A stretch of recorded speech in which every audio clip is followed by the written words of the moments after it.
بسم اللہ الرحمن الرحیم۔ السلام علیکم۔ کیا آپ اس شخص کے بارے میں جانتے ہیں آج سے ہزاروں سال پہلے پیدا ہوا لیکن آج بھی ہمارے درمیان زندہ ہے؟ یہ شخص مختلف موقعوں پر ہمارے سامنے آتا ہے اور ہمیں راہ دکھاتا ہے۔ یہ ویڈیو دنیا کے سب سے پورے اسرار شخص کے متعلق ہے جن کے بارے میں ہر دور کے لوگ ہمیشہ تلاش میں رہے، جن کا نام خضر علیہ السلام ہے۔ حضرت خضر علیہ السلام کو ہمیشہ سے ہی زندہ رہنے کی قوت کیسے ملی؟ اس سے متعلق کچھ مختلف واقعات ملتے ہیں۔ ابن عساکر تاریخ دمشق میں لکھا ہے کہ جب حضرت آدم علیہ السلام کی وفات کا وقت قریب آیا تو آپ نے اپنے تمام لڑکوں کو جمع کر کے فرمایا، اے میرے بیٹوں، بے شک اللہ تعالی زمین والوں پر ایک بڑا عذاب نازل فرمانے والا ہے، تو میری وفات کے بعد میرے جسم کو غار میں رکھ دینا، یہاں تک کہ سکون پا جاؤں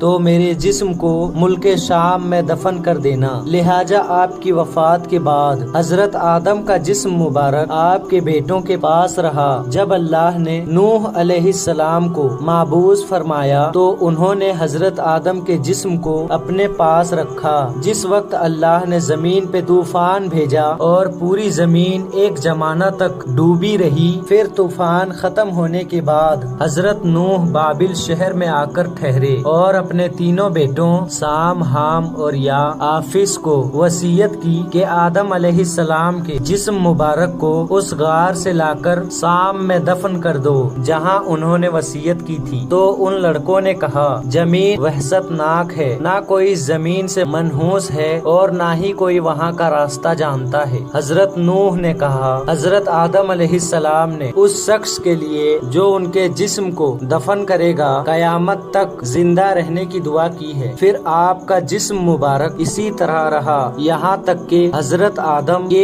ایک صلبی اولاد جن کا نام خضر تھا، انہوں نے آپ کے جسم مبارک کو دفن کیا۔ اللہ نے حضرت آدم علیہ السلام کی دعا قبول فرمائی تو حضرت خضر علیہ السلام جب تک اللہ چاہے گا وہ زندہ رہیں گے۔ حضرت خضر کی کلنیت ابو العباس اور نام بلیہ تھا، ان کے والد کا نام ملکان تھا۔ حضرت خضر علیہ السلام کی یہ خصوصیت تھی کہ آپ جس جگہ بھی بیٹھتے تھے وہاں آپ کی برکت سے ہری بھری گھاس اگ جایا کرتی تھی، اس لیے لوگ آپ کو خضر کہتے تھے جس کے معنی سب چیز ہوتی ہے۔ ایک روایت کے مطابق آپ حضرت ذوالقرنین خالہ جات بھائی تھے۔ حضرت ذوالقرنین اللہ کے ایک نیک بادشاہ تھے جنہیں اللہ نے زمین کے بڑے حصے پر حکومت عطا فرمائی تھی۔ حضرت خضر اور حضرت ذوالقرنین کے وزیر تھے۔ کتابوں میں حضرت خضر علیہ السلام لمبی عمر اور موت نہ آنے کی وجہ یہ بھی لکھی گئی ہے کہ آپ نے آب حیات نامی ایک چشمے کا پانی پیا تھا۔ آب حیات کے بارے میں یہ بیان کی جاتی ہے کہ جو اسے پیے گا یا اس میں غسل کرے گا اسے کبھی موت نہ آئے گی۔ توریت کے باب یوحنا میں آب حیات کا ذکر یوں ملتا ہے،